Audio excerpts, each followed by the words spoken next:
Welcome back to All This Math. This is Professor Parker, and today's lesson is on calculus. And what we're going to be doing is we're going to be finding the equation of the tangent line at a specific point. The tangent line to a curve at a specific point. So this is our curve, y equals x cubed minus 2x squared plus 2 at the point 2, 2. All right, now we want to find the equation of the tangent line. Now, it's 3 steps to do this. The first step is you got to find the derivative of this function, right? So we find the derivative of this function, right? That's the first step. This next step is we're going to take the x value from the point that we're given, just the x value, and we're going to plug that into the derivative, right? We're going to plug that into the derivative, and then we're going to find the slope of the line that we're looking for. So then we're going to find the slope of the line we're looking for. That's step number 2. Step number 3 is we're going to take the slope that we just found, which is going to be the slope of the line that we're looking for, and take this x value, this y value from this point that we're given, and then we're going to find the equation of the line. Pretty straightforward. All right. So let's do this. Let's first find the derivative of this. And we got we got 1, 2, 3 terms that are single terms, 3 single terms. And we can just use the constant multiple rule and the power rule to find the derivative of each of these. And we should be good. So I'm going to do y prime, right? That's one way to represent a derivative. And derivative of x to the third is 3x squared. You just swing the exponent to the front, make it the coefficient. That 3 goes around the front. But then for your new exponent, you do 3 minus 1. You subtract 1 from the original exponent. So this is going to become 3x squared. And then this is going to become minus 4x. Why is it minus 4x? Because the 2 swings up front, and there was already was a negative 2 there. So since there already was a negative 2 there, you got 2 times negative 2, which is negative 4.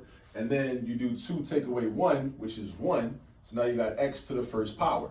Why did I write the exponent 1? Because you don't need to write the exponent 1. Understand, math language. In the language of math, sometimes what's understood don't need to be said, right? So if I got an exponent of 1, I don't need to write it. Just like if I got the denominator of 1, I don't need to write it. Just like if I got a coefficient of 1, I don't need to write it unless I want to, right? But you don't need to, right? Now, plus 2. The derivative of a constant is 0. The derivative of a constant is 0. So we just leave that blank. So this is our derivative. Y prime, or our derivative, is 3x squared minus 4x. All right, that's our derivative. Okay, that's our first step. So we've done our first step. Now, the next step is to find the slope of the line that we're looking for.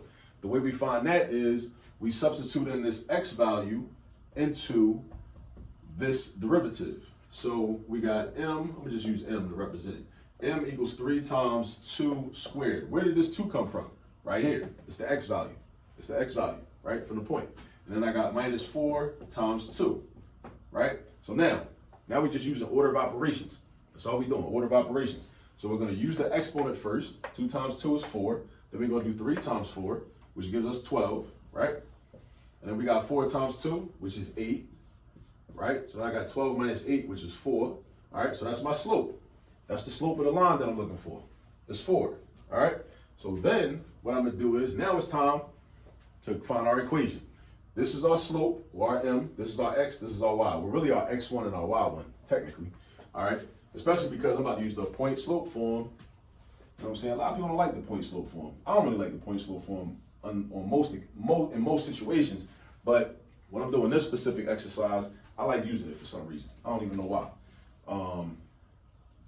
X minus x1. This is the point slope form. All right? So now I got y minus 2 is equal to m, which is 4, times x minus 2, right? Now I just need to simplify this and clean it up. You know what I'm saying? So now I got y equals 4x minus 8 plus 2. Now look what I just wrote. Anybody watching this, I want to make sure you understand how I got this, how I got from here to here. All right? What happened to the negative 2? I swung him over here. Now it's a plus 2. What happened to the x and the negative 2? I distributed the 4. 4 times x is 4x. 4 times negative 2 is negative 8, right? So understand, always in any math problem, understand when anything changes, understand what changed and why it changed, you know? And follow along, whether it's with your teacher, your professor, whoever. Somebody else is helping you with your homework, whatever, right? Always understand, like, every math problem is a story. From beginning to end, it's a story. And every step in the story, every scene in the story should make sense. And if something don't make sense, that's when you gotta raise your hand and ask a question about that. All right, so now I got y equals 4x minus 8 plus 2. Now I'm going to combine like terms. These are like terms. So I'm going to have y equals 4x minus 6. And that is our final answer. Y equals 4x minus 6. There we go. So this is the equation of the tangent line, the line that's tangent to this curve at this exact point. All right? We good? All right, so use this video as a reference. Go get some practice now. I'll see y'all in the next video. Peace.